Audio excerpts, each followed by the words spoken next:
नमस्कार। भारत की जो भाषा नीति है वो सिर्फ कुछ नियमों की किताब नहीं है, बल्कि ये हमारे संविधान में बहुत ही सोच समझकर बनाया गया एक बैलेंस है। एक ऐसा संतुलन जो भारत जैसे भाषाई विविधता वाले देश को एक साथ जोड़े रखने के लिए बनाया गया था। तो चलिए आज इसी संतुलन को करीब से समझते हैं। जरा सोचिए, जब हमारा संविधान बन रहा था तो बनाने वालों के सामने कितनी बड़ी चुनौती थी। एक ऐसा देश जहां सैकड़ों भाषाएं और बोलियां हैं, वहां सरकारी कामकाज के लिए एक भाषा कैसे चुनी जाए, और वो भी ऐसे कि किसी की भी पहचान को कोई ठेस ना पहुंचे। ये सिर्फ एक कानूनी सवाल नहीं था, ये तो भारत की आत्मा को समझने और सहेजने की कोशिश थी। तो आखिर हमारे संविधान ने इस मुश्किल सवाल का जवाब कैसे दिया?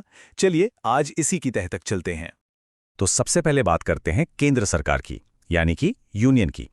संविधान का पार्ट 17 और उसमें भी खास तौर पर आर्टिकल 343 और 344 संघ की राजभाषा नीति की पूरी बुनियाद रखते हैं। और इस पूरी पॉलिसी का जो सबसे बड़ा पिलर है वो है आर्टिकल 343। यही वो आर्टिकल है जो साफ साफ बताता है कि हमारे संघ की राजभाषा क्या होगी। तो आर्टिकल 343(1) में ना 3 बहुत ही क्लियर बातें लिखी हैं। पहली बात कि राजभाषा होगी हिंदी, दूसरी बात कि इसकी लिपि होगी देवनागरी, और तीसरी जो कि काफ़ी दिलचस्प है कि सरकारी काम में जो अंक इस्तेमाल होंगे वो भारतीय अंकों का अंतर्राष्ट्रीय रूप होंगे, मतलब जो हम आज 1 2 3 लिखते हैं वही। लेकिन क्या ये फैसला इतना आसान था? बिल्कुल नहीं। और यहीं पर हमारे संविधान बनाने वालों की दूरदर्शिता और समझदारी काम आई। उन्होंने एक बीच का रास्ता निकाला। ये तय हुआ कि संविधान लागू होने के बाद अगले 15 सालों तक सरकारी कामकाज में अंग्रेजी का इस्तेमाल भी जारी रहेगा। ये एक तरह का ट्रांजिशन पीरियड था, ताकि जो गैर हिंदी भाषी राज्य हैं उन्हें एकदम से बदलाव का झटका ना लगे।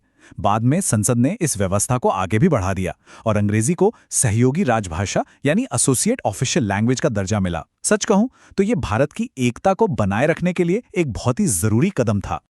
बात सिर्फ यहीं खत्म नहीं हुई। हमारे संविधान मेकर्स भविष्य का भी सोच रहे थे, इसीलिए उन्होंने आर्टिकल 344 बनाया। इसके तहत राष्ट्रपति को एक राजभाषा आयोग बनाने का अधिकार दिया गया। इस आयोग का काम था समय समय पर यह देखना कि हिंदी का इस्तेमाल कैसे धीरे धीरे बढ़ाया जा सकता है और इस पर अपनी सिफारिशें देना, ताकि ये पूरी पॉलिसी वक्त के साथ विकसित हो सके। अच्छा, ये तो हो गई केंद्र की बात। अब चलते हैं राज्यों की तरफ, और यहां पर हमारे संविधान का जो फेडरल स्ट्रक्चर है, मतलब संघीय ढांचा, वो साफ साफ नजर आता है, खासकर जब हम राज्यों और अदालतों की भाषा नीति को देखते हैं। यहां संघवाद का सिद्धांत एकदम साफ है। आर्टिकल 64 राज्यों को ये पूरी आज़ादी देता है कि वे अपने राज्य में इस्तेमाल होने वाली किसी भी एक या एक से ज़्यादा भाषा को अपनी ऑफिशियल लैंग्वेज चुन सकते हैं। और इसी वजह से हम देखते हैं कि पंजाब में पंजाबी, कर्नाटक में कन्नड़ और पश्चिम बंगाल में बंगाली राजभाषा है। लेकिन अदालतों का क्या, खासकर सुप्रीम कोर्ट और हाई कोर्ट का? यहां पर सिचुएशन थोड़ी अलग है। आर्टिकल 348 कहता है कि जब तक संसद कोई और कानून ना बनाए, सुप्रीम कोर्ट और सभी हाई कोर्ट की सारी कार्यवाही अंग्रेजी में होगी। इतना ही नहीं, सारे कानूनों के जो ऑफिशियल टेक्स्ट होंगे वो भी अंग्रेजी में ही होंगे। ऐसा इसलिए ताकि पूरे देश में कानूनों की समझ और व्याख्या को लेकर कोई कंफ्यूजन ना हो। तो हमने केंद्र देख लिया, राज्य देख लिए। अब इस पॉलिसी के 2 और बहुत जरूरी पिलर्स को समझते हैं। एक है भारत की प्रमुख भाषाओं को मान्यता देना और दूसरा है हिंदी के विकास को बढ़ावा देना। ये नंबर देखिए, 22। ये सिर्फ एक नंबर नहीं है, ये भारत की भाषाई समृद्धि का प्रतीक है। हमारे संविधान की 8वीं अनुसूची यानी 8th शेड्यूल में कुल 22 भाषाओं को आधिकारिक तौर पर मान्यता दी गई है। और ये रही वो 22 भाषाएं। इस लिस्ट में शामिल होने का मतलब है कि इन भाषाओं को ऑफिशियल रिकॉग्निशन मिलता है और सरकार इनके विकास के लिए भी काम करती है। ये दिखाता है कि हमारा संविधान भारत की हर बड़ी भाषा का कितना सम्मान करता है। अब आते हैं एक बहुत ही खास आर्टिकल पर, आर्टिकल 351। ये केंद्र सरकार को एक निर्देश देता है कि वो हिंदी के प्रचार और विकास को बढ़ावा दे। लेकिन सवाल यह है कि कैसे? क्या दूसरी भाषाओं को दबाकर? नहीं, बिल्कुल नहीं, बल्कि दूसरी भारतीय भाषाओं जैसे संस्कृत और बाकी क्षेत्रीय भाषाओं से शब्द लेकर, ताकि हिंदी समृद्ध हो और भारत की मिलीजुली संस्कृति, जिसे हम कॉम्पोजिट कल्चर कहते हैं, उसकी आवाज बन सके। इसका मकसद हिंदी को थोपना नहीं, बल्कि उसे और अमीर बनाना है। तो चलिए, अब तक जो कुछ भी हमने समझा है उसे टेस्ट करने का टाइम आ गया है। तैयार हैं एक छोटे से क्विज के लिए? देखते हैं कितना याद रहा। पहला सवाल, भारतीय संविधान के अनुसार संघ की राजभाषा और लिपि क्या है? आपके ऑप्शन स्क्रीन पर हैं, सोचिए क्या जवाब हो सकता है। और सही जवाब है ऑप्शन बी, हिंदी देवनागरी लिपि में। जैसा कि हमने देखा था आर्टिकल 343(1) में ये बिल्कुल साफ साफ लिखा है। अगला सवाल, संविधान की 8वीं अनुसूची में कितनी भाषाएं शामिल हैं? ये नंबर तो आपको याद ही होगा।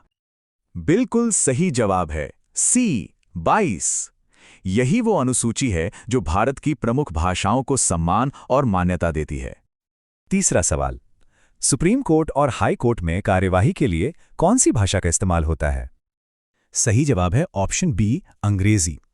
याद है ना, आर्टिकल 348 के तहत पूरे देश की उच्च न्यायपालिका में एक रूपता बनाए रखने के लिए अंग्रेजी को ही कार्यवाही की भाषा बनाया गया है। चौथा सवाल आपके लिए, वो कौन सा आर्टिकल है जिसका मकसद हिंदी भाषा के प्रसार और विकास को बढ़ावा देना है? सही जवाब है डी, अनुच्छेद 351।